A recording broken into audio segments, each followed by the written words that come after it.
Hey, welcome, Savannah. Hello. Hello, good to see you. Can you hear me? Yeah, loud and clear. How you doing? I'm doing well. How are you all doing? Fantastic. Good. We're good. It's so good to see you. I feel like, we haven't seen you in person in a very long time, but it's also been a virtual long time. Yeah. So, Savannah, would you please introduce yourself and the work that you do as an artist? Yeah, absolutely. So my name is Savannah Rivka, and I come from a musical family. So music has always been a part of my life. But I also have had a strong interest in different cultures from a very young age and singing in different languages. So I got involved with singing in Eastern European folk ensembles. This all started in 2012 when I took the journey to visit Europe following my family heritage. I don't know if you ever saw this movie, Everything is Illuminated, with Elijah Wood. Yeah, that awkward Jewish kid who's like going to Europe, he's vegetarian, he's so weird. That was me. So yeah, it was really fun. But when I got out of it, I was like, I want to learn more about these traditions and about the music. So I went home and started singing with an Eastern European folk ensemble. And that was just the beginning, because then I ended up living in Europe for 2 years, almost 3 years actually, mostly in Eastern Europe, and working with different folk ensembles and studying folklore, which was really fantastic. Yeah, and full disclosure to everyone, Savannah is my cousin, and it's so cool to to see family, but also specifically in an artistic light. And just Savannah has joined us on 2 or 3 occasions for Artist in Place, and seeing the kind of unique work that she has created and music and singing that is, literally half a world apart. We've never gotten to hear any of that before. So I think we can talk a little bit longer, but also feel free to give us a little preview of what we're going to be hearing from you shortly. Yeah, for sure. Oh, go ahead. I didn't get to say much about my project yet. Yeah, we definitely want to hear more about it. It's called Adventure Scholar, correct? Yeah. So that kind of came out because I've been stuck at home. I was supposed to be continuing my work, working with folk music institutions in different parts of Europe. But since I couldn't, I connected with some community, some folks in the community, and other scholars, performers, and such. And we created this project where we're going to explore different aspects of the human experience through folklore, heritage, science, and the performative arts. Our big thing right now is a podcast, but we also are putting out all kinds of things in social media and our website. And some of the other members, so I've told you about my specialty, but one of the other members really focuses on science, and he also comes from an indigenous background. So he talks a lot about indigenous science and about cultural astronomy, which is really cool. And we also have been involved with someone who's a really good poet and author. So we have a lot of different perspectives that we share, and a lot of different cultures and histories that we explore through the project. That's amazing. Now, what's the name of this podcast? The podcast is also called Adventure Scholar. So it's only one thing that you have to remember. And if you can make it to the website or find us on social media, then all the links are there.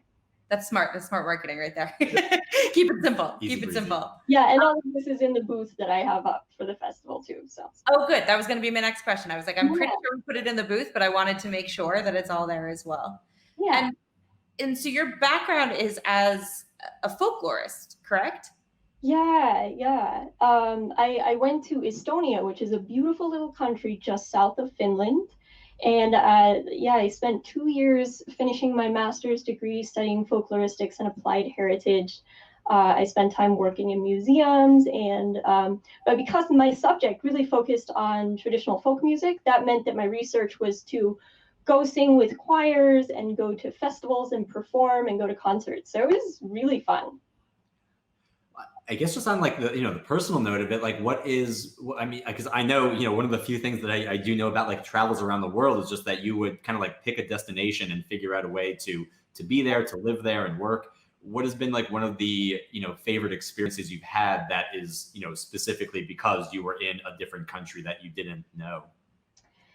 I love getting to know the people and what they're passionate about and what they have to share. I typically study and work with minority groups and indigenous folks. That's another thing that I do. And so because of that, I did spend 6 months in Japan working with the Ainu people in the northern section of the country. And I got to go hang out with them, hear some of their songs and see their dances and work with them on their farm. I mean, it was a remarkable experience just to see the different ways that people live and what's important to them. That's so incredible. That's so incredible. Yeah.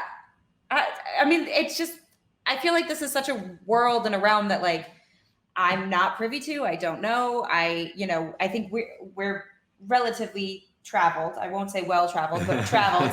And we do try to, get out there and experience as much, but to be in the thick of it is just such an incredible and wonderful and noble cause. And just kind of, I don't want to say lifestyle choice, but I don't know. I don't know what the best word is. It can be, yeah. Purpose, I think your purpose is to do this, and I think that's wonderful. Well, and it's so unique to explore the world of music as well, through world history and through indigenous culture and things like that of different parts of the world. Yeah, and honestly, it's a privilege. I mean, I'm lucky that I'm in a position that I've been able to figure out how to make this happen in my life. But it is a value, and yeah, it's quite an experience to connect with people on that level. Yeah, and can you, like, what got you started in all of that? What was your motivation? I've always wanted to travel, but I really couldn't afford it for a very long time. And I started finding ways to do it. The first time I went to Europe, I was hired as a nanny. And that was what led to that magical trip where I got to travel around and visit all the places that my family had come from. And the funny thing is I wasn't as interested in Europe, even though it's connected to my heritage. But that situation just led to that. And then from there, I was like, oh my God, I have to go back to Europe. I have to find more. And I started meeting people and connecting with people that helped me. They introduced me to people in villages in Bulgaria, for example, or on a small farm in Romania, like all these remarkable places and amazing people. I've really been very, very fortunate to have been able to make these connections. That's so incredible. That's so incredible. Do you typically do this this alone, or do you have people with you that you travel? I mostly travel alone, although there was an Eastern European folk ensemble I performed with that's based here in Colorado. And I did travel with them a couple of summers ago through Bulgaria, and we did a bunch of performances together, and we sat and learned songs from the singers in the villages, and that was really amazing. And sometimes I meet up with other people, other scholars or colleagues, and we'll travel together, or musicians. Like I formed a very small band in Japan. While I was there, we performed, and I also had one in Estonia, and we ended up doing a big festival in Finland. So that's so cool. Like, I mean, it's like pop-up bands, like when else are people going to be together again to do that? Yeah. There's amazing, fantastic musicians, wonderful people everywhere. So yeah. That's so cool. That's so incredible. Like, I don't know, forward thinking post-COVID and everything with pandemic, and once we can resume traveling and creating under perfect circumstances, what is like the next draw for you in terms of location you'd like to visit? I've been looking at Switzerland and Germany. I do want to go back to Europe, but I also have plans to go back to Japan. I've been really trying to improve my Japanese, but it's a very difficult language. So I am considering doing a PhD, and it would be centered around cultural musicology. So I would continue this. I mean, I really like education and academia, but I like being a musician. So this is my way of combining those passions. Yes, awesome. I love it. I love it, love it, love it. I feel like we all do that, right? We're all like in this like such an ethereal thing that we all do. So we're like, how does this make sense, and where can we get it to? And I love it. I love that. Yeah. I don't want to cut you off. Oh, no, it's fine. Well, and walking in those two worlds, it's also more stable financially a little bit. Fair, Yeah. fair. Although COVID has tested all of that. I know. It's a new world now. So It really is. It really is. So tell us. Well, first off, I know that you have a couple, or a piece, or a couple pieces that you'd be able to perform. What were you thinking? So yeah, I wanted to pick something that I really, really identify with to represent this, and I want to take a little bit to talk about the background and the story connected to it. So I only have one, just so that I would have that time. Please, yeah. And we'd also inquiring minds are very curious about the instrument as well that you're going to be playing. Oh yeah, I have a viola, which is still a little weird even in in the classical music scene. But I also pre-recorded a track with my guitar so that I could be able to do some more fun things with that. But so the song that I'm going to do, it's a Yiddish song. So it's a Jewish song of Russian origin. It's called Tumbalalaika. And it's fairly popular. Maybe you've heard of it, and maybe once I start singing, you'll recognize it. But it has a really interesting history. Its origin is in Russia, of course, but there are many different versions of this song in a lot of different cultures and languages. So it is very well known throughout Europe. And I recently found out when I was working with a musician in the Netherlands that there is also a version of this song in Iran that they sing in the Persian language. It has the same exact melody and a very similar meaning behind it. And so this is kind of the magic of folk music, is that you might have an idea about the origin, but it's really difficult to know for sure. And how can you say who can claim this when so many people from so many different cultures identify with it? So I really like that aspect of it. And when this song is sung in Europe, it's kind of very raucous or joyous. People are very energetic, and it has this sense of uniting people. People would sing it during times of hardship. But my personal story and my experience with this song was very different.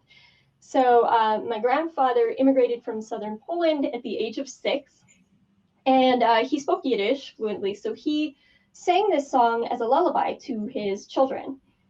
And then my mother sang it to me, but because of the fact that she didn't learn Yiddish, because of the way people feel like, oh, I just need to blend into whatever American culture is and abandon those traditions. So she didn't learn Yiddish. So she sang it to me in English. And for a very long time, I didn't even know this was like a Jewish song, a traditional Jewish song. And eventually when I found out, I was like, oh my gosh, this is so cool. I had to go look it up and learn it. And I taught it to a couple of folk ensembles. And so now people sing it. It's one that a lot of people like to join in and sing along with. And really quick, I can give you like a translation so that you know what the heck I'm saying. Yeah. Oh yeah. So Tumbalalaika, tum in Yiddish means sound or noise. And then balalaika is the Russian stringed instrument that would be played like this, right? So in the chorus, you hear Tumbalalaika, spiel balalaika, play the balalaika, let us be merry and happy. And this song is a bit of a love song, but there's a riddle that's put into there. So it starts out with a young man. He says, what should I do? Should I declare my love? And then he asks the riddle of the young woman. He says, tell me, young maiden, what can grow and grow without rain? What can burn and burn for many years? And what can cry and yearn without any tears? But this young maiden, she's very smart, so she knows all the correct answers. She says, oh, silly boy, why ask me that? Of course, it is a stone or mountain that can grow without rain. And it is love that can burn and burn for many years. And a heart which can just cry and yearn without any tears. So it's a really sweet little song. Wow. That is so, that's very, very sweet. I love it. Yeah, I can't wait to like hear the story now. Yeah. Yeah. So should I go ahead and play it then? Please, yeah, definitely. All right. Let me get the music started.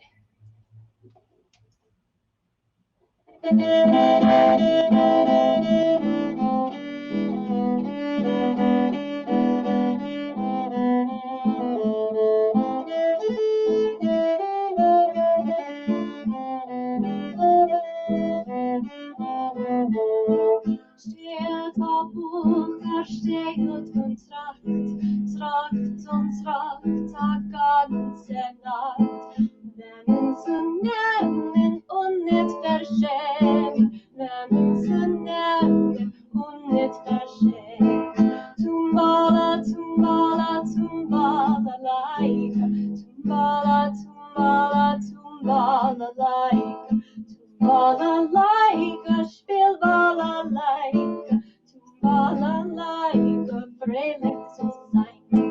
Mädel, kväll bei dir frei, was kann wachsen und regen, was kann brennen und nicht greifen, was kann wennen und rennen.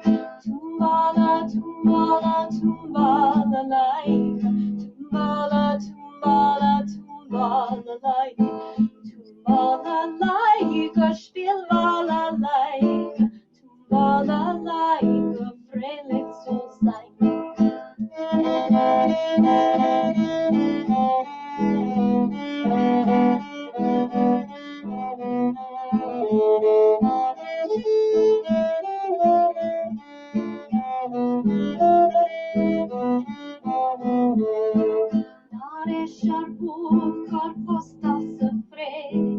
Stedt kann wachsen und regen, Lila kann brennen und nicht greifen, Hart kann brennen, kann wennen und rennen. Tumbala, tumbala, tumbalalaika, Tumbala, tumbala, tumbalala, Tumbalalaika, spiel Balalaika, Tumbalalaika, fröhlich zu sein. Whoa! Yeah! That was amazing. Yeah. It's so cool to be introduced to, like, it's not just the song, but it's the culture. And I mean, for myself, you know, it's also, you know, part of the history of my family that, you know, I'm largely unfamiliar with, just because it's so long ago and it's from, you know, so far across the globe. Are you talking about, sorry, are you talking about just being Jewish or Well, I your meant, actual? I'm saying, well, I meant like family, but also, I mean, Russian, Polish, that ancestry there that Savannah and I have shared in common. Yeah. Yeah, it's an amazing place. I haven't been, you know, to Russia to get a taste of the culture. The closest I've been was on the border in Estonia. I could see it, and oh man, but I have been to Poland. I've been to those cities where I was in that town where my grandpa came from, and walked on those streets and saw the houses that he used to live in, and it was really cool. Wow. That's so great. That's so amazing. Yeah, it's a privilege to be able to have that kind of connection with your heritage. So Yeah, and I think it's such an important thing that I think we've lost, especially here in America. I think we do tend to lose that importance, and I would say even as white Americans, right? As white Americans, we lose that immensely. A lot of people on purpose, I think, in a way that is not beneficial to what's going. I mean, not beneficial to human beings as a whole, I think. Yeah, I really appreciate you saying that, because I totally agree, and that's part of why I do my work. Is I hear a lot of white people in the United States say, I don't have any heritage, I don't have any culture. And at the same time, there's some people who are engaging with a lot of cultural appropriation. And, you know, rather than finding ways to celebrate their own. And sometimes maybe there's a little bit of privilege guilt. Maybe there's some kind of guilt, you know, connected with like, I don't, you know, being white is a bad thing, or, you know, something like that. But there are positive ways to engage with our culture. And wherever you come from, whatever your heritage is, it's not a bad thing. So yeah, and I appreciate the work that you and it sounds like who you're working with as well in Adventure Scholar. We just really truly appreciate the work that you guys are doing in making that fine line of understanding why it's important and how it can be important for us. And you know, how not to culturally appropriate, right? Because there is that fine line, especially I think with white people and our privilege in the world, and that could be a large portion to why we are where we are, if that makes any sense. How about that? That's it. Yeah, interesting. But I guess the way that I've, you know, started to look at it is, if we can get all of the people who are who are not even, you know, one generation removed from the culture, who are people who are still living in it present day, and have them tell the story before it can be filtered or co-opted or, you know, morphed into something that it's not. If we can, you know, appreciate the original roots of where stories and music and art come from. Yeah, and that can be a challenge. If that's possible, that's ideal. For a lot of people, there can be disruption through colonization or folks whose, you know, whose ancestry has slavery, and that's a lot to think of. And then it becomes like a reconstructive process and a healing process. And you know, as a white person, I don't have to face that, but we did have the Holocaust, and you know, finding out that we did have family members who didn't make it, who were over there, and that's, you know, so when I was going through Europe and I'm saying like, oh, it was so amazing, but there were times where it was like, oh, you know, it can be hard to face with some of that, but I still think it's a very powerful process to engage in. Yeah, for sure. And I think as I mean, as Jewish people, right? Because we're all Jewish in this in this virtual chat that we have going on right now, right? As Jewish people, we are in a weird middle ground, because we do know that we have ancestors who have suffered tragedy, and we do know that our family lines have been disrupted, and we understand to a certain degree what like our BIPOC friends are going through right now, and to a degree, right? Yeah. Not on a full level, but we do understand it. And it sounds to me that Adventure Scholar is there to also help kind of bridge that gap for those who may not fully understand. And if this is the avenue that they have to take in order to grasp a better understanding of that, then it's just so powerful that it can be through storytelling and through music. And I think that's wonderful. Yeah, I think that that's really important, and it softens the harshness of some of these histories. It really helps to make it easier to process the information. And then I think like art and music, when you feel it in your body, it's very empowering. So yeah. We do have time for another piece if there is anything that you do want to just, you know, even explore a little bit. But please don't feel pressured. Yeah. Please don't feel pressured. I timed it, and I really didn't think I would have time for another piece. No worries. That is absolutely fine. Maybe you could actually tell us if that wasn't your favorite piece, do you have a particular favorite piece that you play that you can describe to us, and what culture that is from? Yeah, it's hard to have a favorite piece, but there is one. I think I performed it for Artists in Place, actually. It's a Bosnian song. It's Sevdalinka, which is a certain style of music. And Sevdalinka is very ornamented. The vocalists do amazing things with their voices, just absolutely fantastic. And the piece is really, it's a sweet song that tells the story of a boy who's so in love that he's being very silly and making a lot of noise at night, waking up his mother. He's shoeing his horse, so he's like hammering. And his mom's like, what's wrong with you? And he's like, I'm so in love. I just don't know if it's the sun or the moon out in the sky. And it's really cute and sweet, but it just has the vocalization of it is amazing. And that's true for that entire genre of music, Sevdalinka. And of course, Bosnia and Herzegovina has a very troubled kind of history, a lot of violent history that's fairly recent because of all the wars in that area near Yugoslavia. And one of my favorite Sevdalinka singers who also does that particular song, that song is called Mujo Kuje. He has written some beautiful Sevdalinkas about the war, his experience of growing up, and as a child, when at the age of 6, he lost a friend who was also 6 years old. So that was like a really powerful use of the music, but he's also a really interesting figure because he's very genderqueer, and he's performing traditional music, which is a very conservative space. And that part of the world is also very strict about gender roles, and he is doing all kinds of gender fluid presentations while he's singing. I mean, you can't argue with how amazing this person is as a singer and as a writer of music. So he's just remarkably famous and popular over there, which it's a really powerful, and he's also helping to unite people who are recovering from the hardships of the war still. It's amazing. Wow, that is such. There's so much going on with all of that, right? Yeah. There's a lot. There's a lot. Yeah, he's made some amazing music videos. His name is Božo Vrecho. It's spelled Bozo, and then Vrecho, Vrecho, I believe. Yeah.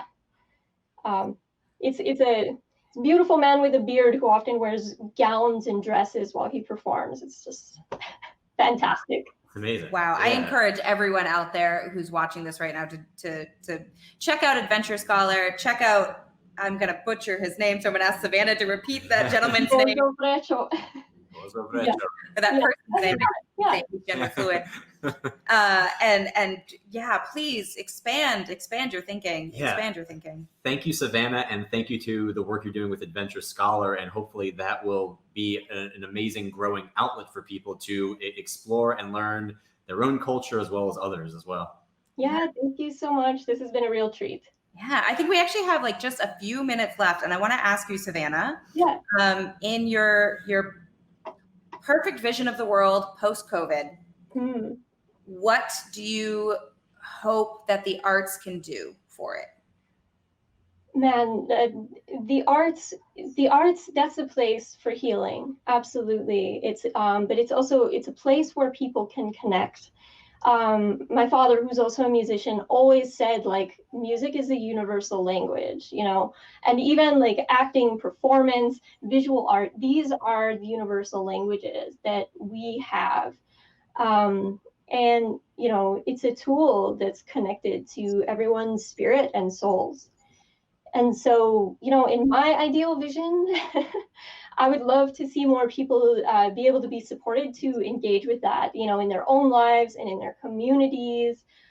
Because I think pre-COVID and even during COVID, it's really hard for a lot of people to engage with the arts, in their own lives. And sometimes people don't have time or money to access, to go to theater, to pay to go see a concert.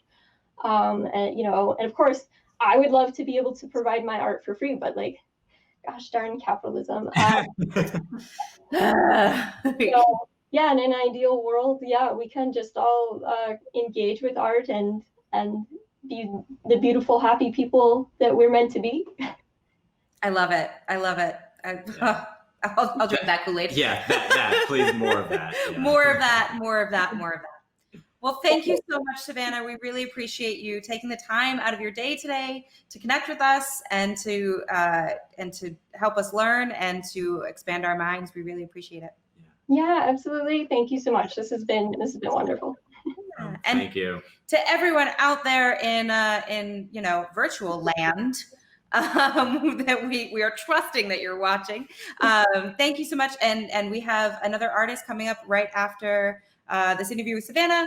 Kristen Keller. Yeah, Kristen Rose Kelleher. And just please continue to support Outshine Festivals, support the arts, and support the amazing artists that you can by donating at the Outshine Festivals page. Yeah, click on that tip jar underneath somewhere.